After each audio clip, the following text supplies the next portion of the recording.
오늘 수요일 말씀은 요한복음 5장 1절부터 9절까지의 말씀을 함께 은혜 나누도록 하겠습니다. 여러분, 세상에는 문제가 없는 곳이 없어요. 다 문제가 있어요. 개인적인 것도 문제가 있고요. 또한 나라 전체적으로 또는 전 세계적으로 볼 때도 문제가 없는 때가 없었고 없는 곳이 없죠. 사람만 문제가 없느냐? 아니요. 문제가 없는 곳, 장소도 다 문제가 있어요. 언제나. 아무리 큰 건물, 위대한 건물 가봐도요, 그 안에 있는 관리자들한테 물어보면 다 문제가 있어요. 여기는 이게 안 되고요, 이게 안 되고, 이게 골머리고요. 그러니까 장소나 사람이나 민족이나 개인이나 이 세상을 살다 보면은 완벽하게 구상되어지는 것이 하나도 없고 다 문제투성이거든요. 혹자는 그런 얘기를 하더라고요. 문제가 없는 곳이 딱 한 곳에 있다고. 어디일까요? 무덤이다 라고 말하는 경우도 있어요. 사람이 죽어야 문제가 없어진다, 이렇게들 얘기하죠.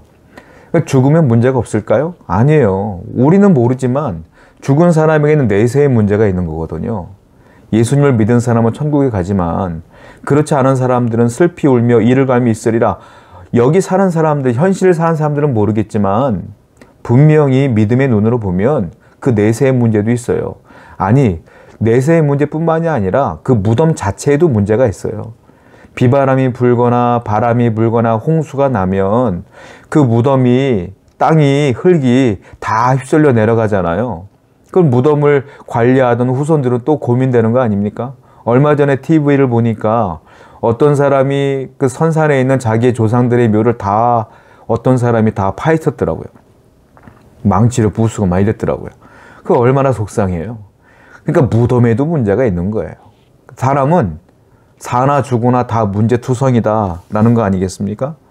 그런데 이 세상을 살다 보면 답이 없는 문제가 있을까요? 아니에요. 답은 다 있어요. 답은 다 있는데 문제는 뭐냐면 그 문제의 해답을 내가 알고는 있는데 그걸 해결할 능력이 내게 없는 거죠. 그러니까 문제가 되는 거죠. 예를 들자면 물질에 문제가 있다고 봅시다. 사업을 하는데 돈이 모자라. 그게 문제죠. 큰 문제죠. 답은 있어. 이만큼의 돈을 내가 메꾸면 돼. 그런데 문제는 뭐예요? 그걸 메꿀 능력이 나한테 없는 거죠. 사람이 병들었어요. 근데 고치면 돼요. 어떤 약을 쓰고 고치면 돼. 답을 알아. 그런데 어떻게? 내가 그 약을 쓸 만한 능력이 안 되는 거죠. 또 어떤 거는 불치병이라는 게 있죠. 약도 소용없어. 수술도 소용없어. 불치병이 걸렸어. 그 원인을 내가 알아. 그런데 어떻게 해요? 내가 그걸 고칠 능력이 없는 거죠. 이와 같이 문제의 답은 거의 다 알고 있어요. 그런데 문제를 해결할 능력이 없기 때문에 나에게는 문제가 되는 거다. 그러면 참 지혜로운 게 뭐겠습니까? 이 해답을 알고 있는 분, 더불어 이 문제를 해결할 능력이 있는 분을 찾아가는 거죠. 그게 인생의 지혜예요. 이 세상의 모든 문제와 이 세상의 모든 아픔을 해결할 능력이 있는 분이 누구냐? 살아계신 하나님, 나의 구주 예수 그리스도, 나와 동행하고 계시는 성령 하나님, 그분들 외에는 없는 거예요. 그러니까 참 지혜로운 사람은 누구냐? 성도다.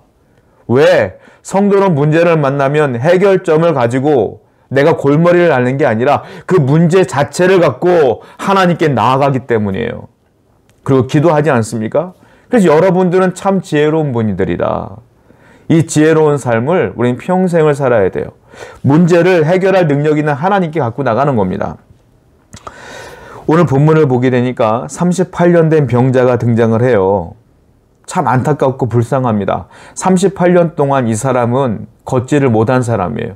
병명은 나와 있지 않지만 못 걸은 걸 보면 반신불수인 것 같고 중풍병자가 아닐까라는 생각을 좀 해봐요. 그러니까 움직이지를 못하는 거죠. 이 사람이요, 처음부터 혼자 있었느냐? 그렇진 않았을 거예요. 처음 병 걸렸을 때는 가족이 참 애써서 도왔을 겁니다. 병간호를 열심히 했을 거예요. 지인들도 열심히 문병 왔을 거예요. 그런데 38년이라는 병이 지속되다 보니까 이게 지치지 않겠어요? 긴 병에 효자 없다고 사람들이 하나둘 떠났겠죠. 어쩔 수 없으니까. 그래서 이 사람은 지금 혼자 있는 상태예요. 그리고 노숙하고 있는 거예요. 자, 성경을 보겠습니다. 본문 요한복음 5장 3절부터 4절. 그 안에 많은 병자, 맹인, 다리 저는 사람, 혈기 마른 사람들이 누워 물의 움직임을 기다리니 이는 천사가 가끔 못에 내려와 물을 움직이게 하는데 움직인 후에 먼저 들어가는 자는 어떤 병에 걸렸든지 낫게 되밀어라. 이렇게 쓰였어요. 지금 베데스다 연못에 이 사람이 38년 된 병자가 있는 거예요. 왜 그러냐면 그 베데스다 연못에 흐르는 전설 때문에 그렇습니다. 전설이 뭐냐면 물이 동할 때 물이 갑자기 움직인다는 거예요. 움직일 때 천사가 내려온대요. 그때 첫 번째 가장 먼저 그 물속에 뛰어드는 사람은 그 병이 어떤 병이든 간에 그 천사가 고쳐준다라고 하는 전설이 흐른 거예요. 이거는 성경 말씀이 아니라 전설이야, 전설. 그냥 그 연못이 갑자기 물이 동하는 걸 보고 사람들이 전설을 만든 것 같아요. 그러니까 거기에 불치병 환자들이 수많은 사람들이 몰려 있는 겁니다. 거기에 첫 번째로 뛰어가려고 물이 동할 때를 기다리면서. 그러니까 거의 다 거기 있는 사람들은 노숙하고 있는 거죠. 그런데 이게 진짜인지 아닌지는 모르겠어요. 진짜 고침받은 사람이 있는지 없는지는 몰라요. 확인되지 않았어요. 아마 고쳐지지 않았을 것 같아요.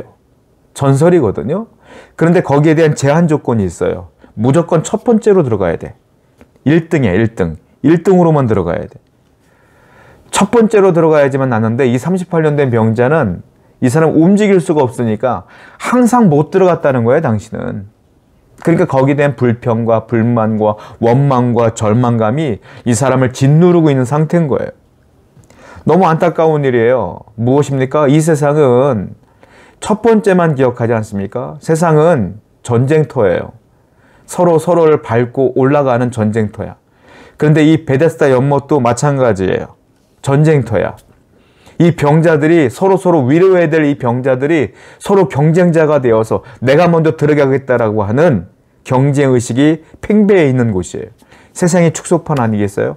아이러니한 것은 이 베데스다라고 하는 뜻이 무엇이냐? 자비의 집이란 뜻이에요. 자비의 집. 이게 자비의 집이에요? 아니죠. 무자비의 집 아닙니까? 서로가 서로를 이겨야 사는 곳. 근데 그게 베데스다래요. 그 연못에 이 사람이 있었던 것이죠. 자, 그런데 정말 비참한 것은 이 38년 된 병자가 거기에 있으면서 너무 잘못된 왜곡된 신앙을 갖고 있는 게 더 비극이에요. 제대로 된 바른 신앙을 갖고 있었으면 아까 말씀드린 것처럼 이 문제를 해결하실 하나님을 찾아갔을 텐데 이 사람은 왜곡된 신앙을 갖고 있었기 때문에 능력이 있는 하나님께 나아가기보다는 지금 절망감에 휩싸여 있는 상태다라는 거예요. 이 38년 된 병자의 영적 상태를 보여주는 구절이 있습니다. 자, 7절 말씀인데요. 본문 한번 읽어볼까요? 병자가 대답하되 주여 물이 움직일 때에 나를 못에 넣어주는 사람이 없어 내가 가는 동안에 다른 사람이 먼저 내려가나이다. 아까 말씀드린 것처럼 이 베데스다 연못의 전설을 이야기해주고 있는 것이죠. 물이 움직일 때, 물이 동할 때 아마 이 연못은 간헐천이었을 것 같아요. 지금도 간헐천에 보면 그 속에 샘이 있기 때문에 팍 올라온단 말이에요. 그때 바깥에서 보면 물이 확 움직이잖아요. 솟아오르잖아요. 그러니까 사람들, 아마 이 당시의 사람들은 이게 과학적으로 증명된 게 아니기 때문에 굉장히 놀라웠을 거예요. 그래서 천사가 움직이는 거야 라고 그들이 아마 전설을 만들어낸 것 같습니다. 그러니까 실질적으로요, 이건 간헐천이었기 때문에 천사가 움직여서 천사가 물을 흔들어서 병을 고쳐주는 게 아니에요. 그런데 이 사람은 천사가 고쳐줄 걸 확실히 믿고 있어요. 잘못된 신앙이죠. 왜곡된 신앙을 갖고 있어요. 그러다 보니까 나를 첫 번째로 이 못에 넣어줄 사람이 없는 거야. 가족도 떠났고 지인도 떠났고 주위 사람도 자기 살라고 하면 하지. 그러니까 세상에 대한 원망이 가득하고요. 하나님께 대한 원망도 가득하고요. 가족에 대한 원망이 가득해. 그러니까 이 사람은 너무 불쌍한 사람이에요. 아픈 것도 문제지만 영혼도 죽어 있는 거예요. 영적으로 절망감과 낙심과 원망과 불평으로 완전히 짓눌러져 있는 사람이에요. 그런데 사실 이게 인생 아닙니까? 여러분 주위에 도울 사람이 있고 여러분 주위에 사랑하는 사람이 있다 할지라도요, 인생은 결국 단독자예요. 결국 혼자 서는 거야. 사람이 여러분들을 도와봤자 얼마나 도울 수 있겠습니까? 긴 병 간호하다가 보면 뉴스에 보면 충격적인 사건들이 많이 나오죠. 아내가 남편이 아내를 죽이고 스스로 목숨을 끊는 경우도 있어요. 아무리 돕는다 해도 소용없다는 걸 알기 때문에 그렇죠. 그런 경우가 얼마나 많습니까? 인생은 그러므로 혼자야, 혼자. 혼자 사는 인생이란 말이에요, 결국은. 그러므로 여러분들은 어떤 문제가 생기든지 간에 이 문제를 갖고 사람을 찾아가는 것이 아니라 살아계신 하나님을 찾아 나가야 된다는 거죠. 그분께 혼자 나가는 거예요. 그때 하나님의 은혜가 있지 않겠습니까? 그런데도 이 38년 된 명절은 매일 울부짖는 거예요. 왜 나를 넣어줄 사람이 없는가? 왜 나를 하나님은 고쳐주지 않는가? 이러면서 원망과 불평의 울부짖음을 늘 하고 있는 거 아니겠습니까? 결국은 이 사람은 하나님을 만나지 못한 거죠. 이게 참 불쌍한 거예요. 왜곡된 신앙을 갖고 있는 거예요. 이게 바로 인간들의 비극이에요. 하나님을 만나지 못한 인간들의 비극. 하나님을 찾아야 되는데 찾아도 만나지 못하는 인간들의 비극. 왜 우리가 하나님을 못 만나게 됐어요? 아담과 하와는 하나님을 만났어요. 알다시피 아담과 하와는 하나님과 대화했고요. 하나님이 직접 가죽옷을 지어 입히기도 했고요. 그런데 그 이후에 인간은 하나님을 본 적이 없어요. 만난 적도 없어요. 왜 그래요? 이게 비극이야. 무엇 때문에? 죄 때문에 우리가 하나님을 만날 수가 없는 거예요. 다른 말로 말하면 육안이 있는데 영안이 막힌 거지. 인간이라고 하는 본질은 두 가지예요. 뭡니까? 육체가 있고요. 그리고 우리의 영혼이 있는 거예요. 육체와 영혼이 결합됐을 때 비로소 사람이에요, 우리는. 그러니까 육체의 눈이 있고요. 영적인 눈이 있는 거야. 육체의 눈은 우리가 알고 있는 눈이고 영적인 눈은 영안인데 아담과 하와 죄 때문에 우리는 영안이 막혀져 있기 때문에 이제는 하나님을 볼 수가 없어요. 자, 성경을 보겠습니다. 로마서 1장 21절부터 23절.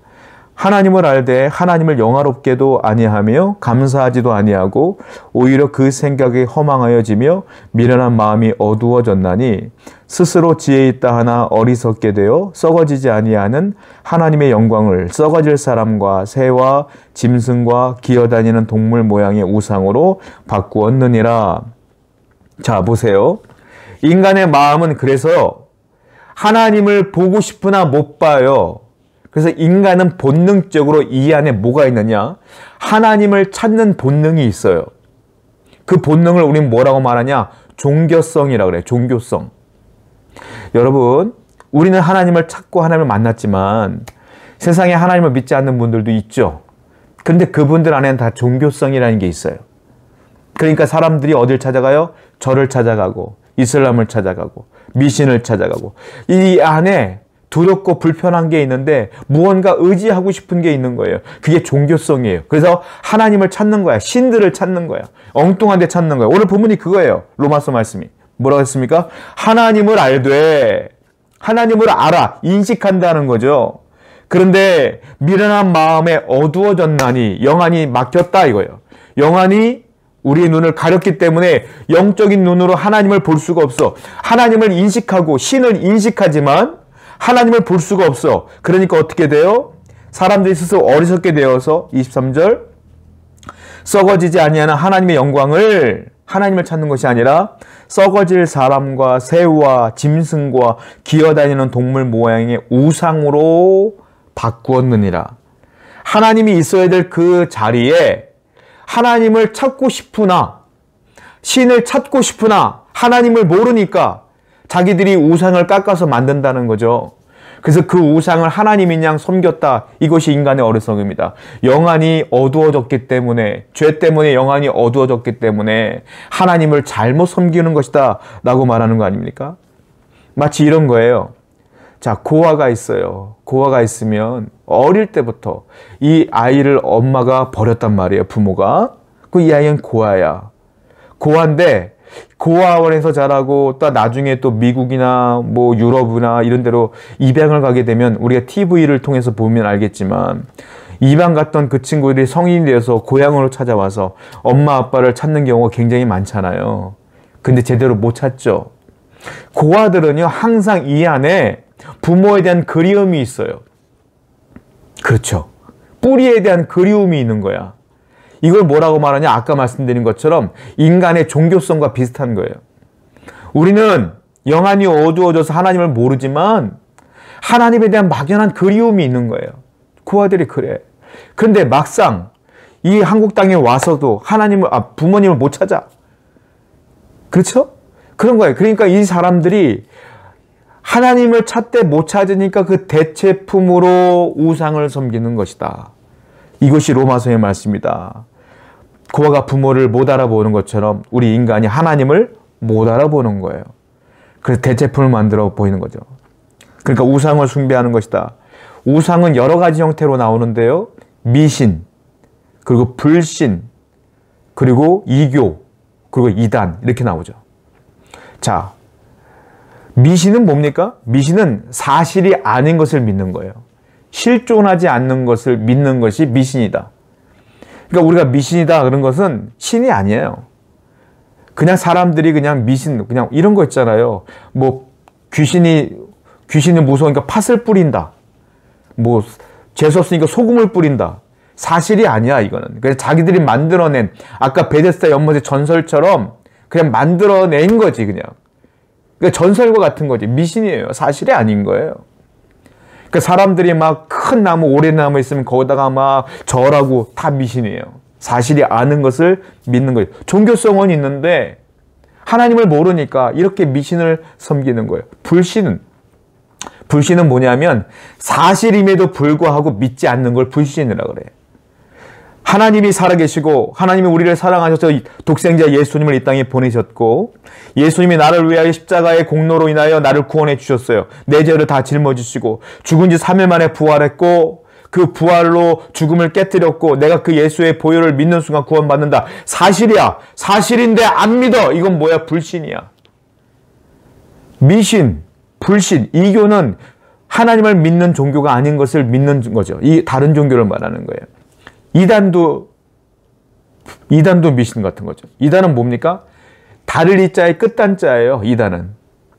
그러니까 끝이 달라. 그러니까 우리 하나님을 믿는 척하면서 알고 보면 교주를 믿는다든지 성경을 왜곡시킨다든지 그러니까 이단이라 그래요. 여러분 각도기를 보면 1도가 있어요. 1도. 1도가 차이가 나면요. 영원히 못 만납니다. 이렇게 출발해서도요. 나중에는 이렇게 벌어지는 거예요. 이단이 그런 겁니다. 비슷한 것 같지만 나중 가보면 이렇게 달라지는 게 이단이야.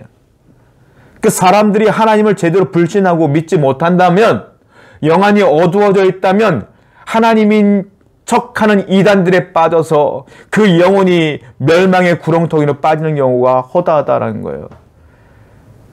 세우는 가족 여러분들은 그러므로 말미암아 하나님 말씀을 잘 듣고 잘 믿으며 잘 읽고 묵상함으로 하나님을 제대로 알아야 된다는 거예요. 영안이 떠져야 된다는 겁니다. 자, 어쩌면 하나님을 잘 모르니까 사람들이 그래서 예수님을 이 땅에 보내셨나 봐요. 하나님께서. 하나님을 못 보니까 예수님을 보여주려고 보내준 거예요. 예수님은 이 땅에 오셔서 직접 사람들에게 보여주셨어요. 그리고 하나님의 하시는 사역들을 직접 보여주셨어요. 그러니까 예수님은 곧 누구예요? 하나님이세요. 예수님을 본 자는 곧 누구를 본 거예요? 하나님을 본 거예요. 그래서 예수를 봄으로 말미암아 기독교가 시작된 거 아닙니까? 성경을 볼게요. 요한복음 1장 18절. 본래 하나님을 본 사람이 없으되 아버지 품속에 있는 독생하신 하나님이 나타내셨느니라. 본래 하나님을 본 사람이 없어요. 볼 수가 없죠. 그런데 아버지 품속에 있는 독생하신 하나님이 나타내셨느니라. 무슨 말이에요? 예수님이 그래서 오셨다는 거예요. 그 예수님을 본 사람은 곧 누구를 본 겁니까? 하나님을 본 겁니다. 나중에 제자 빌립이 하나님을 보여달라고 막 떼를 써요. 하나님 보여주세요. 하나님 보여주세요. 그때 예수님이 뭐라고 말씀하십니까? 요한복음 14장 9절 말씀이에요. 예수께서 이르시되 빌립아 내가 이렇게 오래 너희와 함께 있으되 네가 나를 알지 못하느냐? 나를 본 자는 아버지를 보았거늘 어찌하여 아버지를 보이라 하느냐? 그랬어요. 자, 빌립아 네가 나를 보았잖아. 나를 보았으면 하나님을 본 거야.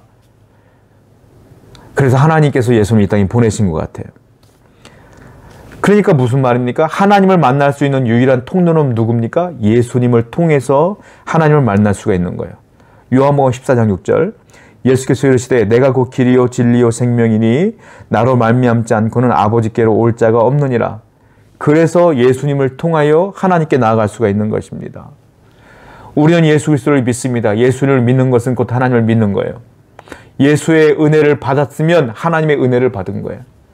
그러니까 우리는 하나님을 본 자예요? 못 본 자예요? 하나님을 영적인 눈으로 본 자야. 본 자이기 때문에 믿게 되었고, 믿었기 때문에 구원받았고, 지금도 그래서 문제가 투성이지만 그 문제를 갖고 예수님께 나아갈 수가 있는 거예요. 오늘도 여러분들의 문제를 갖고 세상 사람들에게 나가는 것이 아니라 하나님께 나가세요.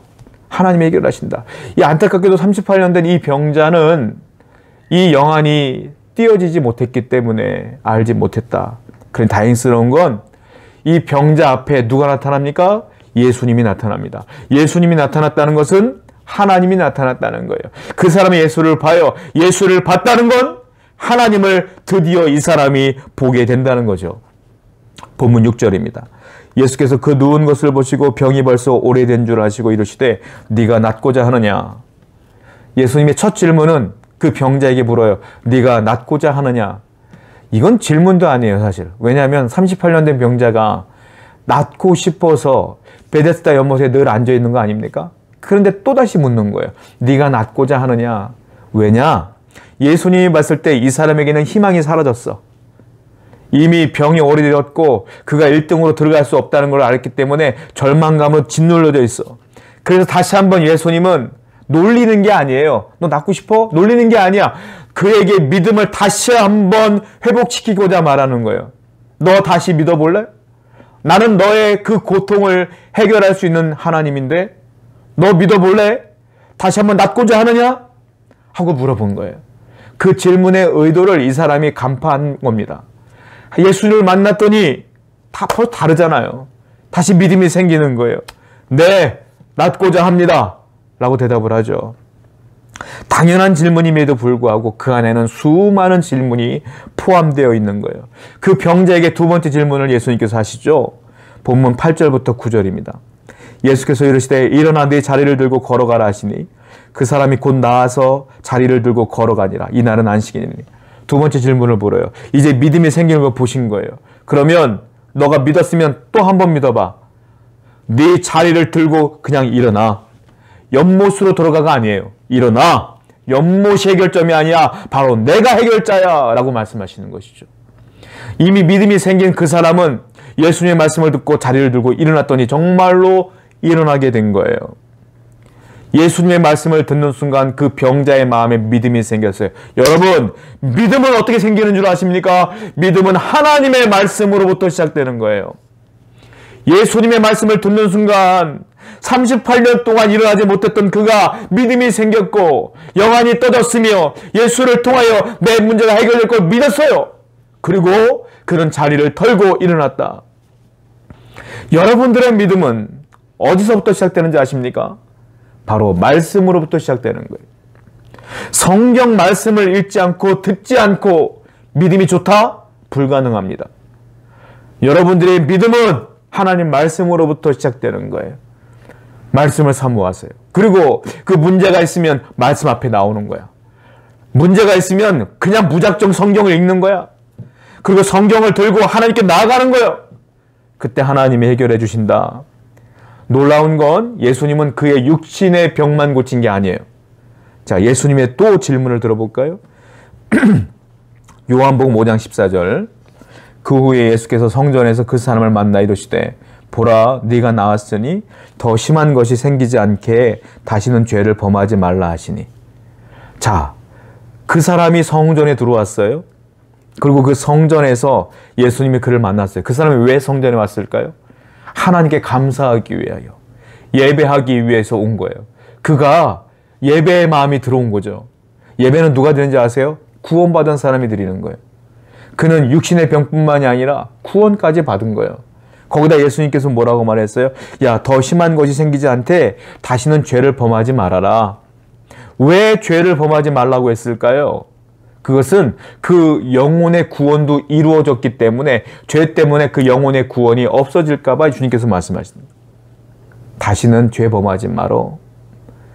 그러니까 이 말은 무슨 말이냐면 예수님이 육신의 병뿐만이 아니라 죄의 병, 다시 말하면 영적인 병까지도 고치신 거예요. 예수님 만났을 때 두 가지 문제가 다 해결되어졌다. 다른 말로 말하면 예수님은 인생 만사의 해결자이세요. 여러분들의 영혼의 문제도 육신의 문제도 그분께 나가면 한 방에 해결된다. 할렐루야. 그 사실을 굳건히 믿으면서 오늘도 힘겹지만 어렵지만 주님께 나가야 된다는 거예요. 인생 만사의 답은 그래서 뭐예요? 오직 예수님뿐이 없다라는 거예요. 안타까운 일이 있어요. 이미 예수님을 만났음에도 불구하고 신앙이 있음에도 불구하고 믿음이 있음에도 불구하고 내가 예수를 만났는지 예수님이 내 곁에 있는지도 모르면서 그냥 문제가 생길 때마다 미신을 찾아가고 사람들을 찾아가는 사람들이 얼마나 많은지 몰라요. 헛다리 짚는 거예요. 쉽게 말하면. 성도들 가운데도 그런 분들이 많아요. 아니 내가 믿음이 있는데 예수님께 나가면 되는데 기도하면 되는데 자꾸 엉뚱한 데 가서 찾으려고 그래 해결점을. 여러분 왜 하나님의 좋은 길을 놔두고 왜 엉뚱한 길로 스스로 나가냐고요. 왜 엉뚱한 길로 가서 엉뚱한 것을 바라보냐는 거예요. 그러다 보니까 신앙생활 잘하다 말다 엉뚱하게 흘러가서 이단에 빠지기도 하는 거 아니에요? 어떤 사람이 야 성경 공부 내 새롭게 시켜줄게. 야 교회에서 말하는 거 말고 우리가 새로운 성경법을 배웠어. 우리가 발견했어. 이렇게 하는 거야. 교회에서는 안 되니까 바깥에서 배워볼래? 다 이단이요 이단. 성경의 진리는 하나인데 다른 게 뭐가 있겠어요. 다르게 바라볼 수 있는 게 뭐가 있겠어요. 기독교 역사가 2000년이 넘었는데 그 수많은 위대한 신학자들이 엉뚱한 걸 얘기하지 않고 똑같은 얘기만 하는데 예수님 말씀만 그대로 전하고 있는데 갑자기 2021년도에 새로운 게 발견됩니까? 새로운 방법이 생겼어요? 아니죠. 다 이단이에요. 말씀을 왜곡시켜서 자기의 머리로 자기의 생각으로 자기의 것들을 주관해서 만들어낸 왜곡된 신앙인들을 말하는 거예요. 거기 왜 빠져들어가요? 새로운 거니까 새롭구나 하고 거기에 흠뻑 빠져들어가. 큰일 납니다. 왜 좋은 신앙의 길에 들어와서 엉뚱한 데로 들어갑니까? 성도 여러분, 여러분들이 섬기는 교회를 떠나면 안 돼요. 그 교회가 여러분들의 영혼을 끝까지 책임지는 곳이에요. 그 목사가 여러분들을 책임지는 사람이란 말이에요. 여러분들이 예배하는 그곳에 섬기는 목사를 위해서 기도하셔야 되고 그 목회자는 여러분들을 위해 늘 기도하니까 서로 영혼을 위해서 애써야 되지 않겠어요? 엉뚱한 데로 빠지면 큰일 난다는 거예요. 여러분 그래서 문제가 생기면 엉뚱한 데 찾아가지 마세요. 바로 성전으로 달려 나오시고 하나님께 나가서 문제를 해결을 받으셔야 돼요. 이사야 55장 1절부터 2절 말씀 보겠습니다. 오라 너희 모든 목마른 자들아 물로 나오라. 돈 없는 자도 오라. 너희는 와서 사목되 돈 없이 값없이 와서 포도주와 젖을 사라. 너희가 어찌하여 양식이 아닌 것을 위하여 은을 달아주며 배부르게 하지 못할 것을 위하여 수고하느냐. 내게 듣고 들을지어다. 그리하면 너희가 좋은 것을 먹을 것이며 너희 자신들이 기름진 것으로 즐거움을 얻으리라. 엉뚱한 짓 하지 말라는 거예요. 무슨 말이냐. 오라 너희 목마른 자들아 문제 있는 자들아 어려움을 있는 자들아 어디로 나오라? 물로 나오라. 물로. 생명샘이 있는 곳으로 나오라. 즉 주님께 나오라. 하나님께 나오라. 그러면 하나님께서는 돈 없이 값 없이 와서 포도주와 젖을 사라. 그냥 나와라. 내가 해결해 줄게. 내가 포도주 줄게. 내가 젖을 줄게. 하나님께서 약속하신 거 아니겠어요? 엉뚱한 데 가지 마세요. 빈손으로 문제만 들고 하나님 성전에 나와서 하나님 하고 부르짖으면 하나님이 해결해 준다고 말씀하신 거예요. 그러므로 우리는 오직 예수만 바라보면 돼. 오직 말씀만 붙들면 돼. 그러면 다 해결돼요. 물론 시기는 하나님께서 정하시는 거예요. 그러나 우린 믿으면 돼요. 반드시 하나님이 해결해 주실 것이다. 이 믿음 갖고 여러분도 오늘도 힘을 내시고 주님과 말씀을 붙들고 살아가시기를 바랍니다. 기도합시다. 하나님 우리 성도님들 항상 예수님만을 붙들고 살아갈 수 있도록 인도해 주시며 믿음은 말씀으로 시작되는 것입니다. 말씀을 사모하고 읽고 묵상하며 더욱더 믿음의 굳건히 서서 하나님만을 바라보게 하시고 엉뚱한 곳을 찾아가서 내 고민을 털어놓거나 내 문제를 해결받으려고 하는 어리석음을 범치 않도록 주님께서 인도하여 주옵소서. 예수님의 이름으로 기도드렸습니다. 아멘.